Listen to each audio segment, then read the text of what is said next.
Est-ce que je peux vous demander, messieurs, d'éteindre la musique un petit instant? Alors, pour la deuxième fois de la matinée, bonjour à tous. Alors, la politesse, c'est une affaire qui perd, plus approche midi, plus de mots de la fin, moins ils répondent à vous. Bonjour à tous. Ah là, quand même, le premier rentre devant, il répondait un peu. Alors, monsieur le directeur, je soulignerai quand même le sens du détail de l'ADEAL, qui a su, en l'honneur de monsieur Stéphane Costa, installer un climat tout normand tout autour de nous. Ça, c'est la classe, et d'illustrer ce proverbe qui dit des ressources limitées dans un monde limité, en limitant le débit des fontaines à jus dehors, hein, parce que j'attire votre attention là-dessus. Pour avoir un verre, il faut quand même près de 2 heures de temps. Donc alors, nous allons accueillir Madame Virginie Duvat et je commencerai en citant Atik Raimi, donc un romancier afghan qui dit « L'invisible est l'expression poétique de ce qui est absent et certainement pas inexistant. Absent parce qu'il est ailleurs là où je ne suis pas, où je n'y suis plus, ou bien il est à l'endroit où je ne sais pas explorer au tréfonds de moi-même. » À cause que ça, mais c'est un romancier afghan, parce qu'hier, j'ai eu l'honneur de partager un petit moment avec Virginie. C'est pareil, je me permets de te tutoyer, Virginie. Donc, Virginie est prof de géo, enseignante-chercheur autour du défi de l'adaptation, du changement climatique. Elle travaille autour de ce qu'elle appelle le triangle d'or, donc chercheur, élu gestionnaire et la société civile. Ce qui la passionne, c'est l'attache du local à l'international, donc travailler du gouvernement aux pêcheurs. Elle a fait 10 ans, donc ce n'est pas une inconnue du territoire, puisqu'elle a fait pas moins de 10 ans à l'université en tant que maître de conférences et 30 ans de recherche dans les petites îles tropicales, outre-mer et petits pays insulaires indépendants.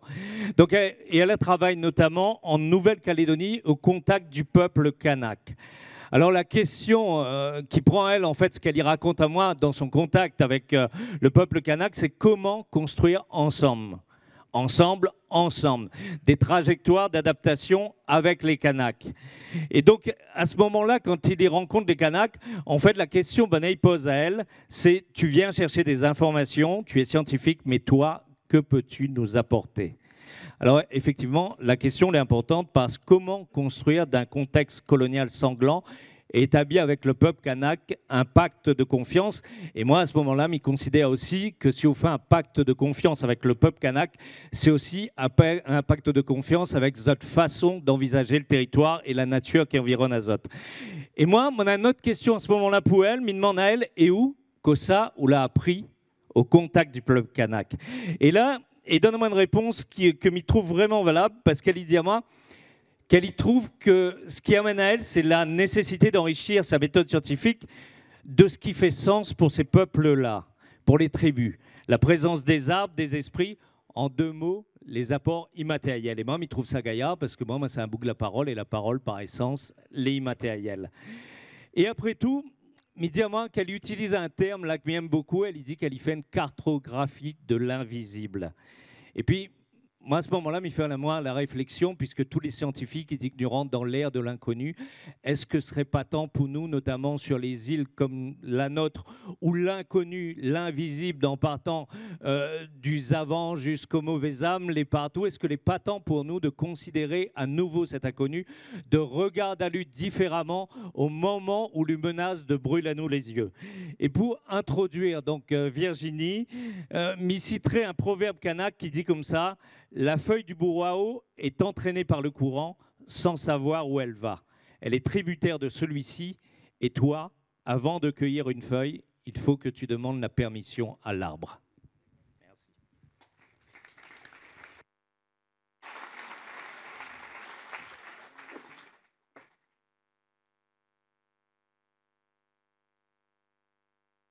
Merci beaucoup à notre animateur préféré. Un grand merci, bien sûr, aux organisateurs de cet événement qui m'ont fait l'honneur de m'inviter à y participer, des Halles Région. Merci aussi à cette magnifique équipe secouriste, à l'équipe des Bleus, toujours gagnante et qui nous accueille depuis le départ avec à la fois beaucoup de gentillesse, de beaux sourires et d'efficacité. Merci bien sûr à tous les participants. J'ai beaucoup appris depuis hier et je trouve vraiment que ces assises sont un très bel événement. Alors, quand on parle nécessairement d'une posture. Hein. Je ne parlerai pas d'une posture kanak, je parlerai d'une posture d'occidentale, et à deux titres en particulier. D'abord, au titre de ma participation au dernier rapport du GIEC et au 6e sur le chapitre Petites îles, pour partager avec vous ce qu'on peut tirer de ce rapport sur ce défi fondamental qui est aujourd'hui de passer à l'action. Le passage à l'action. C'est ça le grand défi de demain. Et il commence maintenant, puisqu'on a eu l'occasion de le voir au cours des sessions qui sont déroulées. Le changement climatique, ça y est, quoi. Il est à l'œuvre et on en subit déjà les impacts. Je parlerai aussi, bien sûr, sur certaines parties de ma présentation au titre donc, de mon travail de chercheur, travail collaboratif, interdisciplinaire, qui a pour règle de se construire en mettant en relation les trois sommets de ce fameux triangle d'or. Moi, j'y tiens beaucoup. Mon salaire, c'est de l'argent public et je suis très attachée à essayer de, comme beaucoup d'autres, pratiquement nous tous maintenant, essayer de faire une recherche utile et un enjeu au-delà de prendre en compte les élus, les gestionnaires, et de co-construire avec eux, c'est de réussir à intégrer aussi la société civile. Et c'est vrai que ça bouscule, puisqu'on n'a pas forcément toutes les connaissances méthodologiques au départ pour le faire. Alors moi, je vais donc vous parler des défis de l'adaptation au changement climatique en prenant comme arrière-plan les Outre-mer. Je ne travaille pas que sur les Outre-mer, mais c'est le contexte qui nous intéresse aujourd'hui. Je vous propose une intervention en 3 temps. D'abord, quelques éléments de cadrage qui nous permettront de revenir sur ce qu'est le risque climatique. Ça va permettre de pointer à nouveau des éléments qui ont été soulevés avec force depuis le début de ces assises.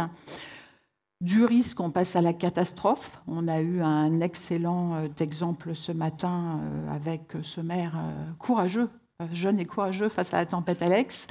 De là, on passe de la catastrophe à la crise climatique, puisque la catastrophe devient un phénomène récurrent et nous met en situation de crise climatique, sans compter qu'au-delà des extrêmes, nous vivons des changements graduels, comme l'élévation du niveau de la mer, l'augmentation des températures atmosphériques et océaniques. Tout ça a été mentionné, donc on passe de catastrophe ponctuelle à une véritable crise climatique.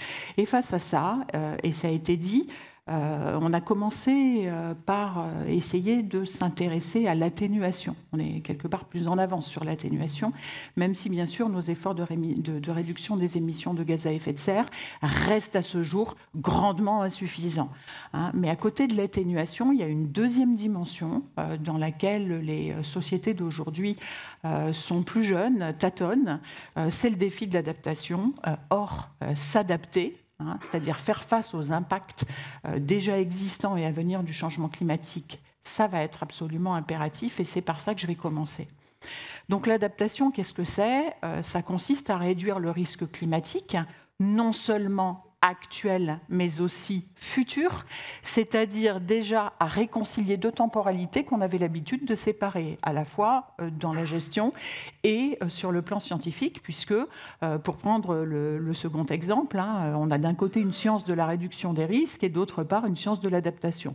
Aujourd'hui, il est grand temps qu'elles se prennent par la main, puisque les temporalités sont imbriquées et on doit faire en sorte que les actions qu'on met en place en situation d'urgence, soit des actions qui ne deviennent pas maladaptatives en accroissant le risque sur le temps long, mais qui soient bien valables et réductrices de risque sur ce temps long.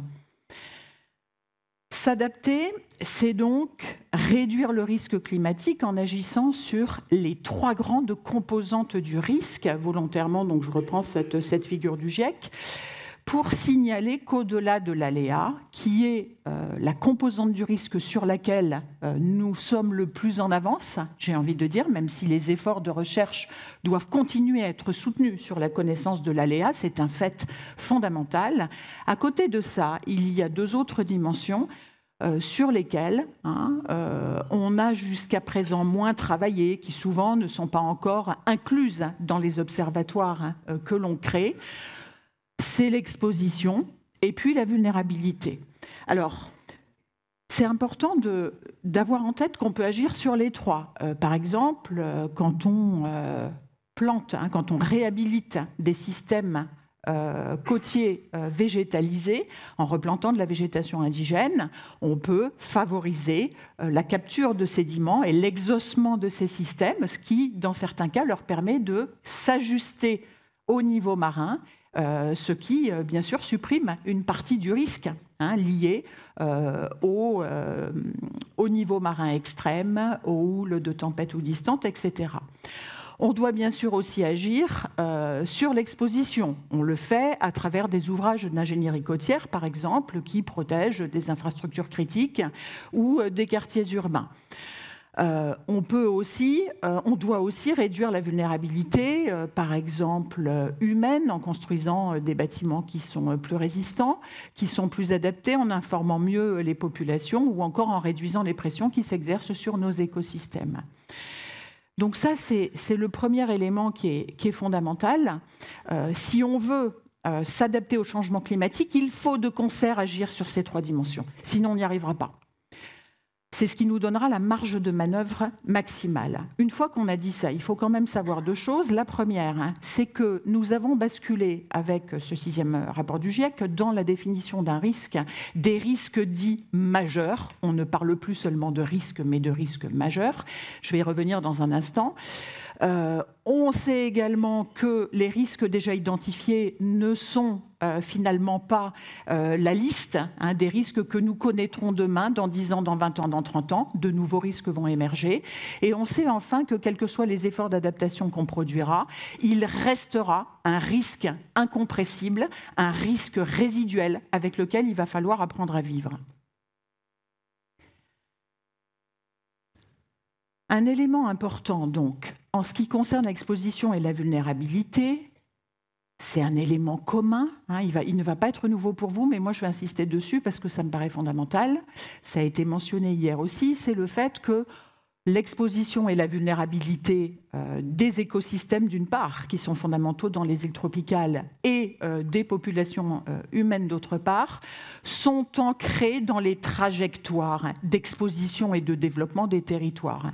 Ça veut dire quoi? Ça veut dire que pour être capable de regarder devant nous, de regarder le futur et de construire des politiques d'adaptation robustes, il faut pas seulement faire une photographie de l'actuel pour faire un diagnostic, mais il faut aussi décrypter ces trajectoires de long terme d'aménagement, de développement de nos territoires, parce que ce sont elles qui contiennent les causes profondes de l'exposition et de la vulnérabilité, qui sont donc 2 des 3 composantes sur lesquelles nous devons impérativement agir.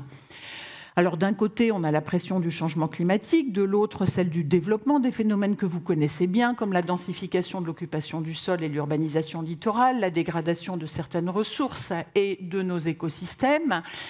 Tout ça génère donc un phénomène d'exposition qui lui-même produit de la vulnérabilité. Les ressources se raréfient, les écosystèmes rendent de moins en moins le service de protection qu'ils rendaient à travers leur capacité d'ajustement naturel. Et au total, donc, l'adaptation au changement climatique va... Alors, je ne sais pas pourquoi j'ai plus rien. Hop, voilà. L'adaptation au changement climatique va donc consister à redéployer les territoires, à révolutionner nos territoires, à transformer, à révolutionner nos modes de développement socio-économique et aussi nos modes de gestion des écosystèmes qui ont quand même été maltraités par des décennies de développement non soutenable. C'est important parce que ça veut dire que l'adaptation interroge nos façons de vivre, elle interroge aussi du même coup les outils existants et notre capacité à intégrer aujourd'hui la dimension changement climatique dans les politiques publiques. Ces trajectoires d'exposition et de vulnérabilité, on peut les reconstruire. Vous connaissez, comme moi, l'évolution du bâti, par exemple, entre 1950 et 2011 sur la côte ouest. On est ici à Saint-Gilles, donc au nord du port de Saint-Gilles, que vous voyez sur la diapositive. Et finalement, ce qu'on a vécu depuis des décennies, c'est un phénomène qu'on appelle la compression côtière, c'est-à-dire que du côté de la mer, les pressions se renforcent. et ça a été bien exposé ces derniers jours, et de l'autre, du côté de la terre, la pression de l'urbanisation et des aménagements toujours plus fortes fait que les zones tampons naturelles que l'on possédait par le passé ont été complètement comprimées, et c'est ça qui crée la situation d'exposition et qui contribue à générer des dégâts extrêmement importants quand un événement se manifeste. On est aussi sur des trajectoires de vulnérabilité, puisque pour répondre à ces pressions et à ce risque croissant, on a souvent mis en place des réponses qui sont aujourd'hui considérées comme mal adaptatives. Aménagement trop proche du littoral signifie multiplication des ouvrages de défense lourds, y compris pour protéger des routes côtières. Je pense à celle du Cap Champagne qui s'est effondrée suite au passage de Bégiza. Et on est donc là très clairement, avec cette compression côtière, dans des cascades de pratiques maladaptatives.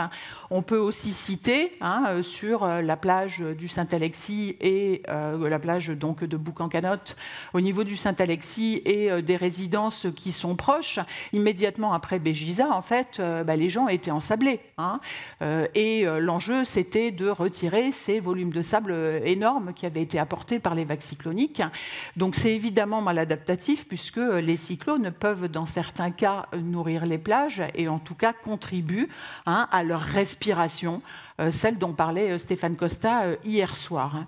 Donc on se retrouve, on a observé la même chose à Saint-Martin suite au cyclone de septembre 2017, l'enlèvement de quantités, de volumes colossaux de sable qui avaient été apportés par les vagues cycloniques, ce qui montre que finalement nos réponses dans l'urgence immédiate peuvent contribuer à gréver le budget sédimentaire des plages et à accélérer l'érosion.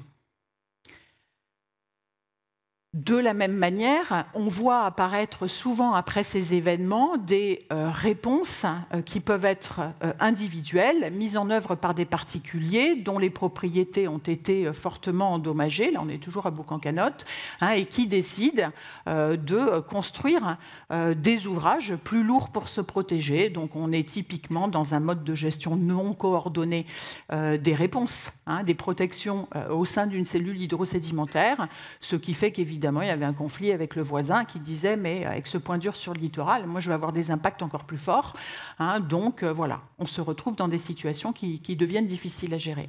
La maladaptation, c'est ça. Depuis 5 ans, la littérature scientifique prouve que cette réponse aux risques côtiers, donc érosion côtière et submersion marine, qu'on a commencé à mettre en place en Europe à partir du XVIIIe siècle, est une réponse qui, dans beaucoup de contextes territoriaux, doit être qualifiée de maladaptative. C'est-à-dire que si elle réduit le risque sur le court terme, elle l'accroît sur le long terme, puisqu'elle encourage finalement le développement à l'arrière de ces ouvrages de protection. On se croit protégé, donc on continue à aménager, on continue à densifier, on continue à accueillir infrastructures, activités économiques, population, etc. Mais bien sûr, ces ouvrages ne sont pas infaillibles et vous savez comme moi qu'ils sont conçus pour faire face à des aléas d'occurrence centenale. Mais on va avoir de plus en plus de situations, d'événements finalement qui ne relèvent pas de ces temporalités-là. Ces trajectoires d'exposition et de vulnérabilité consistent donc à prendre en compte à la fois la configuration du territoire, les littoraux qui sont très bas par exemple et exposés ou distantes aux cyclones sont donc en première ligne. Également, ces stratégies d'aménagement du territoire qui font qu'on a de l'humain partout dans des zones à risque, la dégradation de ces écosystèmes tampons qui étaient pourtant notre meilleure protection, des politiques de prévention et de gestion du risque qui, bien sûr, le réduisent par certains aspects, mais l'accroissent, comme je viens de le montrer, peuvent être ou ont pu être inconsciemment maladaptatifs par d'autres aspects. L'idée aussi, très enracinée dans les sociétés occidentales, que le développement peut être sûr, ce qui traduit une confiance, à mon sens, excessive, et tous les événements récents le démontrent, dans, d'une part, la technologie et d'autre part, nos capacités financières. Or, je sors là de l'atelier dans lequel j'ai écouté avec beaucoup d'intérêt les interventions de la Banque du Territoire, ce qui est FEDER, Région Réunion, etc. Et on s'aperçoit que les financements aujourd'hui, il va en falloir de plus en plus, et il manque. C'est d'ailleurs un des points de blocage de l'adaptation dans le monde entier. Donc ce mythe du développement sûr contribue à rendre vulnérables les territoires, et puis parfois cette perte de la mémoire ou de la conscience du risque, parce que les zones côtières comme montagnardes accueillent des populations qui ne sont pas nées là, qui n'ont pas forcément vécu d'événements, qui ont parfois une vie un petit peu hors sol, des métiers qui n'ont rien à voir avec les processus naturels et sont donc à partir de là moins conscientes du risque, moins préparées à faire face. Et ça renvoie bien sûr à des éléments qu'on a évoqués et qui sont relatifs aux savoirs locaux, la mémoire, le rôle des anciens. Et cette culture-là, souvent, on l'a perdue. Donc ça veut bien dire que la vulnérabilité passée, ces trajectoires, exposition et vulnérabilité des dernières décennies, voire des derniers siècles, génère une situation présente de forte vulnérabilité qui elle-même va se poursuivre dans le futur. Donc il y a un effet d'inertie dans la construction des systèmes territoriaux et dans l'exposition et la vulnérabilité. Vous savez comme moi à quel point il est extrêmement difficile de renverser les tendances. Et donc aujourd'hui, on peut bien parler de révolution territoriale, c'est bien ça qu'on a à mener. Donc tout ceci montre aussi que finalement l'adaptation n'est pas quelque chose de 100% nouveau, qui doit être impérativement innovant, mais que passer de nos modes de développement peu soutenables à des modes de développement plus durables, c'est un des leviers fondamentaux de l'adaptation. Et ça, c'est un point qui a été souligné dans ce dernier rapport du GIEC. Donc tout n'est pas à inventer, ça doit nous rassurer un peu. Alors dans les Outre-mer, un point critique est bien sûr la dégradation des écosystèmes qui renforce les impacts du changement climatique. Je vais rapidement prendre l'exemple des récifs coralliens, qui sont l'écosystème le plus menacé à l'échelle globale, et que l'on prenne les scénarios climatiques les plus optimistes ou les plus pessimistes. Quoi qu'il advienne, on perdra 70 à 90% des récifs coralliens à 2100. C'est donc une situation qui est extrêmement préoccupante. On est là sur l'effondrement finalement d'un écosystème et de l'ensemble des services qu'il rend. Y compris ce service de protection côtière, dont on voit que, en fonction du scénario, là aussi, il va se dégrader très rapidement. Et ce service de protection côtière tient finalement au rôle que ce récif a en atténuant les vagues, notamment de tempêtes, qui sont réfractées, qui sont freinées, qui sont donc absorbées avant d'arriver à la côte, et puis en produisant des sédiments qui continuent, même si c'est dans des proportions décroissantes, à alimenter les plages. Le GIEC a identifié 9 points de basculement climatique majeur. Et dans ces 9 points de basculement climatique majeur, donc qui vont précipiter la catastrophe et la crise climatique mondiale, vous voyez qu'on trouve l'effondrement des récifs coralliens. C'est vraiment une préoccupation tout aussi importante que l'effondrement des calottes du Groenland ou de l'Antarctique. Et on sait que cet effondrement des récifs coralliens aura des impacts en cascade sur tous les domaines de la vie humaine, et que quand ces cascades d'impact se déroulent, donc on passe d'impacts de premier ordre à des impacts de deuxième ordre, de troisième ordre, de quatrième ordre, mais l'augmentation des impacts n'est absolument pas un phénomène linéaire. On est là avec, sur certains points de la cascade d'impact, on a des phénomènes d'amplification qui peuvent précipiter les territoires dans des crises qui sont extrêmement sévères.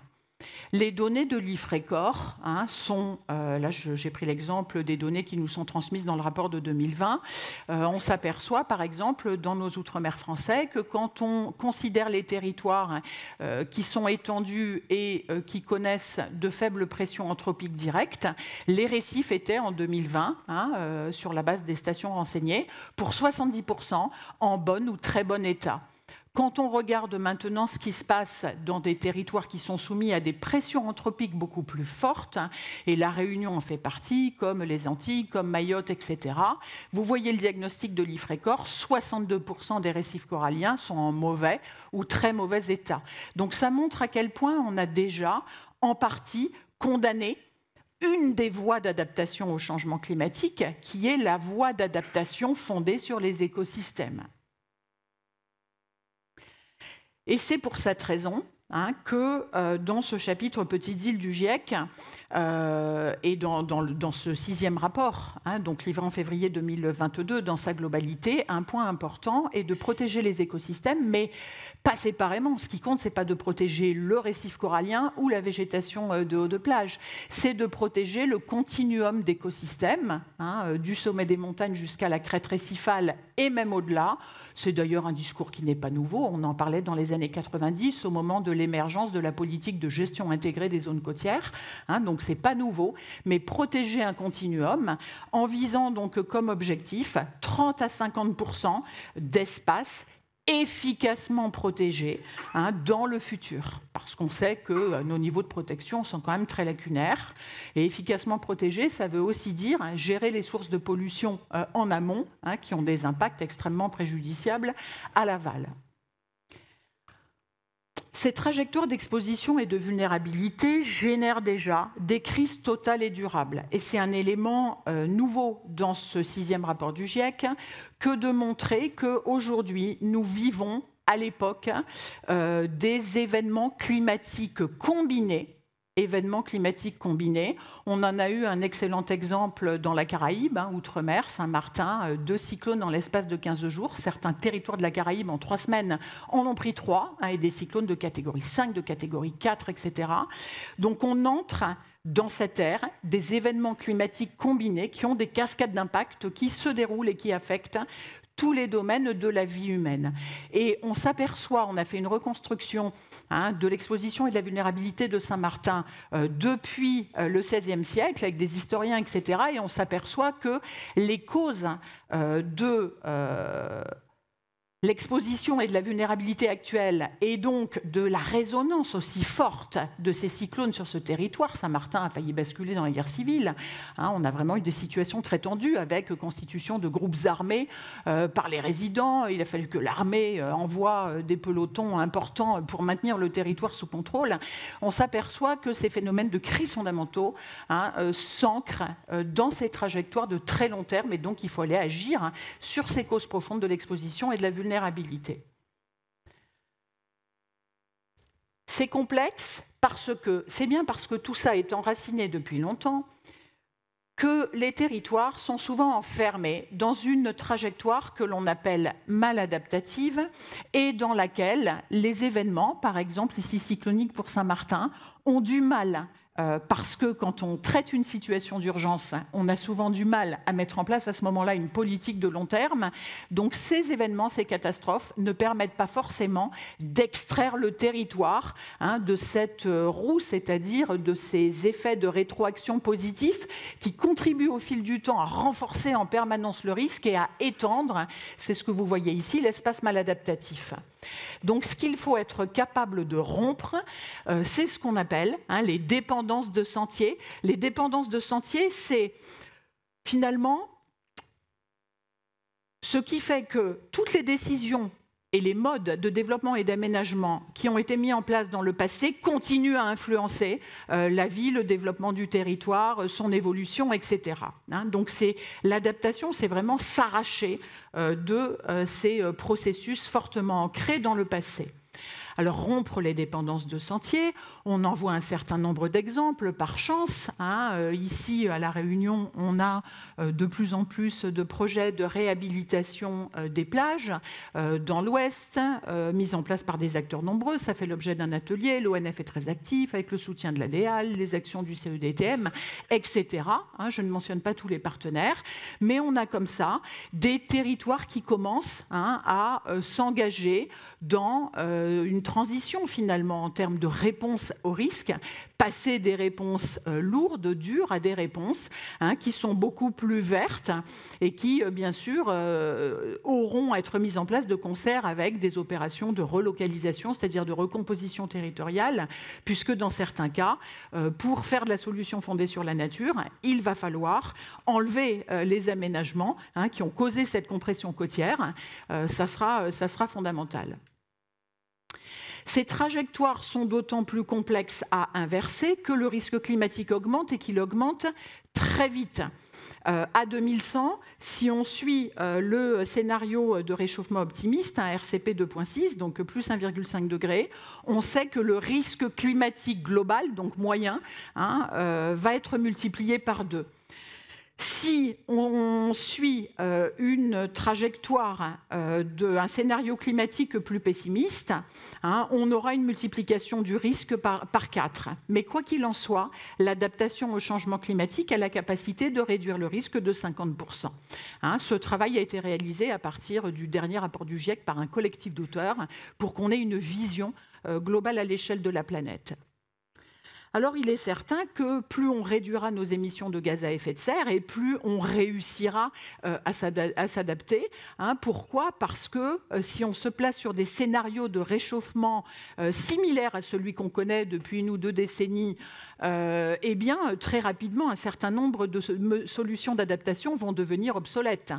Les mesures d'adaptation, par exemple, fondées sur les écosystèmes, qu'on soit à Mayotte, qu'on soit en Nouvelle-Calédonie, quand on restaure de la mangrove, on sait que dans beaucoup de cas, au-delà, par exemple, de 6 mm d'élévation du niveau de la mer, les mangroves ne peuvent plus suivre, elles sont noyées. Donc, il est vital d'avoir conscience que les efforts doivent être doubles et que l'atténuation et l'adaptation doivent être mises en synergie, l'une donnant le plus de possibilités de développement et de réussite à l'autre. L'adaptation, aujourd'hui, c'est clair, elle réduit significativement le risque partout. Elle a 2 effets importants qui sont représentés sur ce graphique. En bleu, un scénario de réchauffement optimiste qui fait que le risque augmente moins vite. En rouge, un scénario pessimiste qui nous montre que le risque augmente très vite. Donc ça, c'est fonction des émissions. Réduire les émissions réduit le risque et faire des efforts d'adaptation réduit aussi le risque en fait. Donc notre défi c'est ça, tout en ayant en tête que plus on réduira à travers ces 2 leviers l'augmentation du risque et plus on aura de temps sur nos territoires pour mettre en œuvre les solutions qui sont à la fois ambitieuses mais les plus complexes à mettre en œuvre. La recomposition territoriale bien sûr. Le risque peut être réduit partout, même dans ces territoires de l'extrême que sont les atolls, dans lesquels, quand on regarde ces burning umbers, ces graphiques qui, plus ils vont vers le violet, plus ils nous montrent un niveau de risque élevé, plus on fait d'efforts d'adaptation et moins le risque augmente. Donc c'est même vrai pour les Maldives, c'est même vrai pour Kiribati. L'adaptation, ça consiste à repousser d'abord en priorité ce qu'on appelle les limites souples. Il y a 3 limites souples. Les limites souples, ce sont les limites qu'on peut repousser en faisant des efforts plus importants que ceux qu'on a fait jusqu'à aujourd'hui, en fait. Donc c'est notre marge de manœuvre, les limites souples. Augmenter les moyens financiers et humains, ça a été abordé, l'importance de la formation, l'importance de mettre à disposition des enveloppes financières ambitieuses.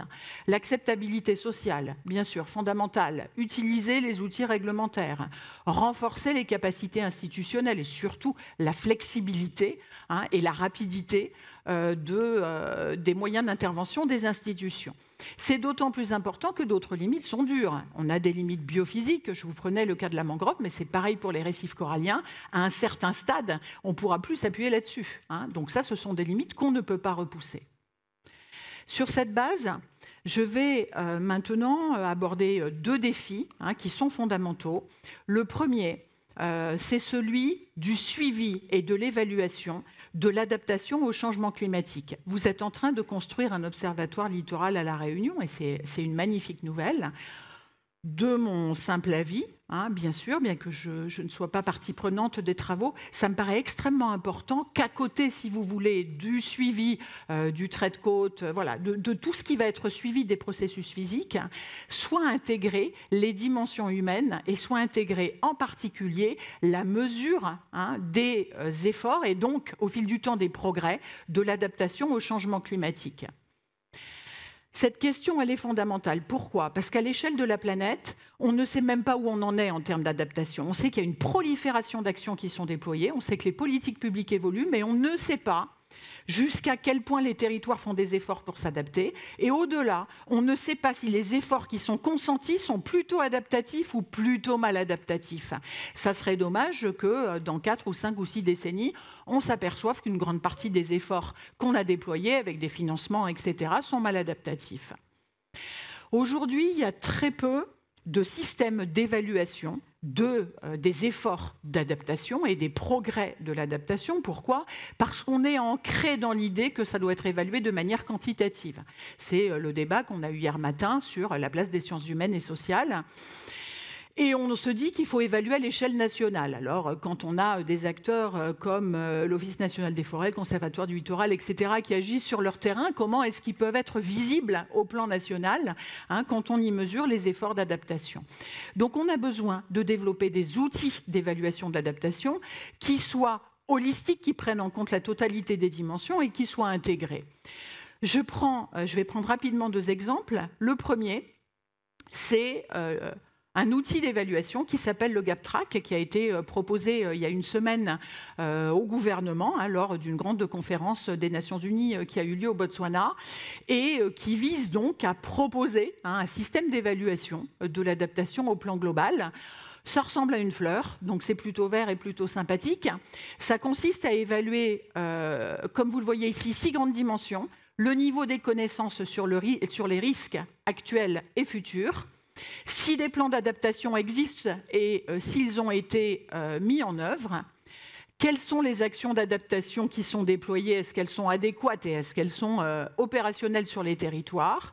Quelles sont les capacités institutionnelles, techniques, financières de ces territoires? Quelles sont les preuves que les actions qui sont déployées réduisent efficacement les risques, le risque climatique?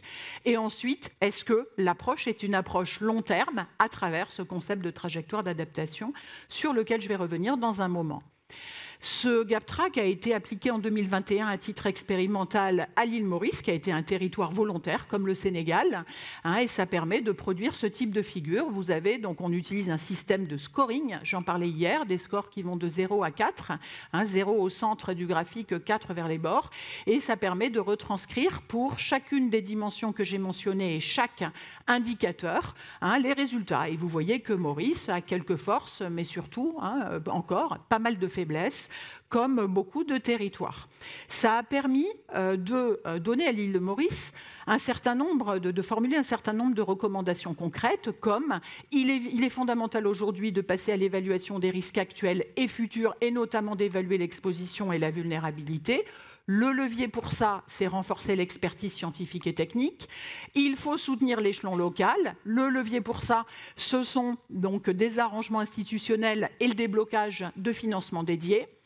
Troisième point de conclusion, il faut créer un système d'information accessible à tous pour reporter et évaluer les actions, et puis réviser le plan d'adaptation au changement climatique qui, pour l'instant, a des objectifs qui sont très généraux et ne propose aucun séquençage de la politique d'adaptation. C'est quelque chose qui vient d'être appliqué en 2023 à 61 territoires côtiers avec l'appui de 17 experts situés dans 7 régions de la planète et qui permet donc de produire une évaluation pour des grands types d'archétypes territoriaux. Donc, dans cet échantillon de 61 territoires, il y a des mégalopoles, il y a des villes petites et moyennes, il y a des zones rurales à forte valeur économique, liées par exemple au tourisme ou à l'agriculture, et puis des zones rurales à faible valeur économique, mais à forte valeur patrimoniale, espace naturel par exemple.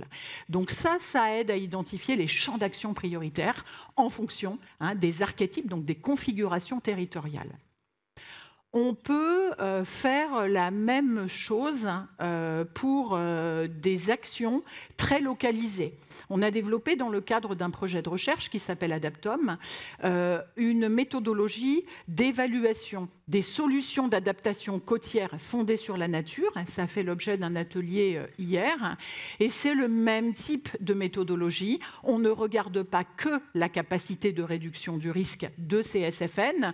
On regarde aussi si les conditions conditions favorisantes de leur déploiement et de leur succès sont réunies, lesquelles intègrent le contexte territorial, la gouvernance, le financement, l'acceptabilité sociale, dimensions souvent oubliées finalement, alors qu'elles sont capitales. Et on regarde aussi les externalités. On a eu des cas en Thaïlande où la restauration de la mangrove a généré une prolifération des populations de moustiques et donc une augmentation importante des maladies que vous connaissez bien. Donc aujourd'hui, on a des méthodologies pour évaluer. Elles s'appuient sur des jugements d'experts. L'expert, ce n'est pas que le chercheur. Pour moi, l'expert est finalement la source de données sur cette question d'évaluation des solutions fondées sur la nature. Ce sont les acteurs porteurs de ces actions sur le terrain qui sont complètement intégrés au processus et qui vont aller jusqu'à la validation de nos scores, de la justification des scores. Donc c'est vraiment de la co-construction. Voilà des exemples rapides de résultats.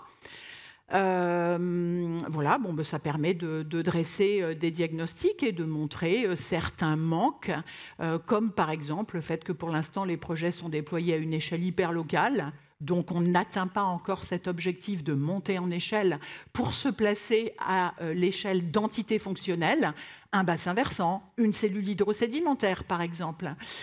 On s'aperçoit aussi que sur tous les territoires d'outre-mer, c'est ce qu'on nous a rapporté, il y a un manque de capacité humaine, en nombre, en niveau de qualification, un manque de financement finalement sur ces projets, petits financements souvent, sur 3 ans, qui ne prennent pas en compte les imprévus qui apparaissent au fil du déroulé des projets, etc.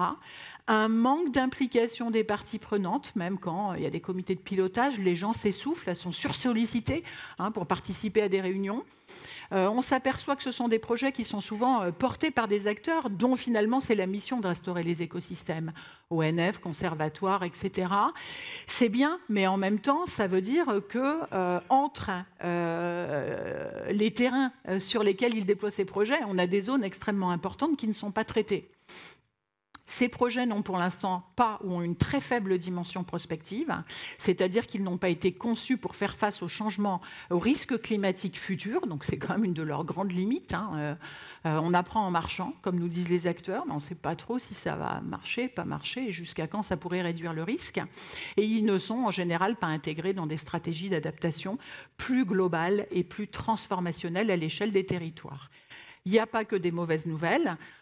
Ces solutions fondées sur la nature jouissent d'une bonne acceptabilité sociale. On a fait des enquêtes auprès des populations qui le démontrent.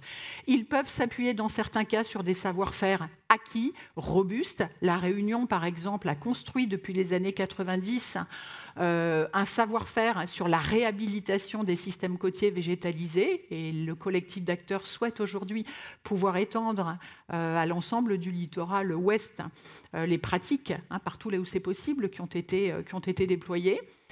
Ces SAFN produisent beaucoup de bénéfices et puis on constate un début d'engagement des acteurs privés dans leur financement et dans leur portage, au moins dans certains territoires. Par exemple, en Martinique, le Club Med s'appuie aujourd'hui sur les savoir-faire de l'Office national des forêts pour réhabiliter ces plages et réintroduire des espèces indigènes qui avaient été rasées au moment de l'aménagement des villages de vacances. Donc il y a un enjeu qui est donc de mesurer l'adaptation pour dresser un premier diagnostic et pouvoir dire où on en est sur les territoires à différentes échelles spatiales. Et bien sûr, une fois qu'on a fait une première évaluation, c'est important de suivre si on veut mesurer les progrès de l'adaptation au fil du temps. Pour terminer, donc, je vais conclure sur ce concept qui est fondamental et qui est celui de trajectoire d'adaptation. Donc, c'est un concept qui nous invite à avoir une dimension long terme, celle qu'il est très difficile de mettre en place. On peut prendre l'exemple de l'adaptation côtière. On sait déjà que les territoires ont promu des réponses et que ces réponses, au cours des dernières décennies, ont évolué. Ici, vous avez des trajectoires de réponse pour un certain nombre de sites côtiers de l'île Maurice et qui montrent que sur beaucoup de sites, c'était le laisser-faire. Par exemple, on observait une érosion côtière, mais on choisissait de ne pas intervenir. De là, on a une deuxième phase dans les années 80-2000 qui est une phase d'intervention, principalement en ayant recours à de l'ingénierie côtière, murs, cordons d'enrochement, etc. Et on voit finalement que face au constat de l'échec de ces mesures, l'île Maurice s'est lancée dans l'expérimentation des solutions fondées sur les écosystèmes. C'est aussi lancé dans la relocalisation. Des bâtiments ont déjà été déplacés, repositionnés à l'intérieur des terres. Donc on voit bien que les territoires ont déjà une trajectoire de réponse. Et l'adaptation, ça va bien sûr être de s'appuyer sur ce qu'on sait déjà faire pour aller plus loin dans le futur. Il en va de même si on signale les systèmes d'alerte cyclonique qui fonctionnent très bien à La Réunion, ça a été mentionné, la capacité qu'on a à protéger efficacement les infrastructures critiques. Mais voilà, tout ça doit être évalué si on veut guider les décisions futures. Donc l'enjeu de l'adaptation, c'est à partir des trajectoires de réponse passées, présentes, et du retour d'expérience, c'est-à-dire des leçons que l'on peut tirer de ce qu'on a fait jusqu'à maintenant. À partir de là, ça consiste à penser le futur. Penser le futur, c'est complexe, parce que c'est se projeter au moins à 2050 et à 2100. Et ça suppose d'abord de choisir une destination. Ça suppose, et c'est un voyage en fait que je vous propose, c'est de choisir où est-ce qu'on veut aller. Où est-ce qu'on veut aller ? Ça, on va pouvoir répondre à cette question si on se demande quel est le niveau de risque qui est acceptable pour le futur et qu'est-ce qui est désirable pour les territoires dans le futur. Donc ça pose la question de la destination. Et cette destination passe bien évidemment par une construction sur la base d'un engagement qui est à la fois politique et aussi citoyen, puisque l'adaptation au changement climatique, c'est finalement faire de grands choix de société qui sont douloureux, qui sont difficiles. Au-delà de la destination, où on veut aller, la deuxième question que pose la construction de ces trajectoires, c'est quel est le chemin que l'on va prendre pour y arriver ? Et il y a bien sûr plusieurs chemins possibles, puisqu'on dispose d'un portefeuille d'options. On l'a dit, sur le littoral, l'ingénierie côtière, les solutions fondées sur la nature. On peut réduire la vulnérabilité des bâtiments, les surélevants. On peut également relocaliser. Voilà, on a un panel de solutions. Donc on a une destination, on a un certain nombre d'options qui sont disponibles dans notre portefeuille de solutions et à partir de là, il faut construire un chemin. Et ce chemin, de la même manière, implique un engagement politique et citoyen. Donc l'adaptation au changement climatique, c'est d'abord être capable de définir collectivement la réunion de demain finalement. Qu'est-ce qui est désirable pour demain ? Et c'est très important de parler de désirabilité, parce que souvent l'adaptation au changement climatique est vue comme quelque chose de très négatif. On a longtemps, même dans les rapports du GIEC, consacré 70 ou 75% de la longueur des chapitres à la description des impacts du changement climatique. Là, pour le 6e rapport, les gouvernements nous ont demandé de consacrer 75% aux solutions et à ce qu'on en sait et de réduire la partie sur les impacts. Elle demeure vitale, mais il faut quand même, si on veut passer à l'action, il faut en dire plus sur ce volet des solutions. Et c'est comme ça qu'avec des territoires, nous on l'a travaillé avec un atoll de Polynésie française, l'atoll de Rangiroa, on peut partir du passé, interroger différentes possibilités pour le futur, c'est-à-dire co-construire avec l'ensemble des parties prenantes une combinaison de solutions évolutives dans le temps. C'est ça une trajectoire d'adaptation. Souvent, moi, les élus viennent me voir en me disant « Vous commencez à avoir de l'expérience, quelle est la bonne solution ?» Je leur réponds « Il n'y en a pas ». Alors, ils sont déçus, ils tournent les talons. Je les rappelle et je leur dis « Il n'y a pas une solution ». Les solutions sont contexte spécifique en fonction des configurations territoriales, d'une part, et au stade où nous en sommes, une solution unique, sauf pour protéger un port avec des tétrapodes, mais une solution unique ne va pas suffire. On arrive à l'ère dans laquelle il va falloir combiner plusieurs solutions pour faire en sorte d'avoir le maximum de bénéfices, ou en tout cas pour faire en sorte de ne pas trop perdre, en fait. Donc il va falloir combiner des solutions. Exemple, défense lourde plus renaturation ou mise en place de pièges à sable sous la forme de brise-lames immergées et réhabilitation de la plage. Maintenant, on est obligé d'envisager des combinaisons. Mais ces combinaisons vont devoir évoluer dans le temps. Pourquoi ? Parce que l'exposition augmente, parce que la vulnérabilité, elle aussi, évolue, mais surtout parce que les pressions climatiques augmentent. Donc une solution qui tient aujourd'hui ne tiendra plus dans 10 ans, ne tiendra plus en 2050.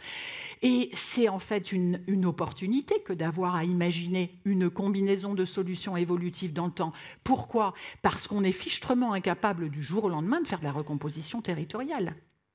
La relocalisation en arrière du littoral, par exemple, ou en arrière des bords de ravines, etc., on pense que c'est quelque chose qui prend à peu près 30 ans, un projet de relocalisation. Parce qu'il a 3 phases. Il a une phase de conception, de préparation, il faut de la concertation. Il a une phase de déploiement sur le territoire. Puis après, ce n'est pas terminé. On ne peut pas laisser sur place les aménagements que l'on n'habite plus, il faut requalifier. Donc, c'est un processus qui est très lourd. Et pour l'instant, malheureusement, on dispose d'assez peu d'outils financiers, réglementaires. On a peu d'outils performants pour prendre ce grand virage et opérer cette révolution territoriale. Donc, vous voyez, les solutions du passé, même si certaines sont peu adaptatives, peuvent être encore utiles pendant un certain temps pour prendre le temps de se préparer. Et ça, c'est quelque chose qui a été beaucoup mentionné depuis hier, cette situation d'urgence. On a l'impression qu'on est dans l'urgence. Alors, l'urgence climatique veut dire, qu'est-ce que ça veut dire, le terme d'urgence climatique ? Ça veut dire qu'on est face à un problème colossal qui impose qu'on le prenne en compte et qu'on le règle très vite. Mais on sait que quand on agit trop vite, premièrement, on ne prend pas le temps des études, de la réflexion, etc. Et deuxièmement, on squeeze la démocratie. Agir vite, ça peut mener à des formes de dictature, finalement, dans les processus de prise de décision. Donc c'est fondamental d'essayer de gérer cette espèce de paradoxe de l'adaptation qui est que, là, il faut passer à l'action. On a beaucoup de retard d'adaptation à rattraper et les pressions climatiques augmentent, l'exposition augmente, etc. Donc le risque va augmenter vite.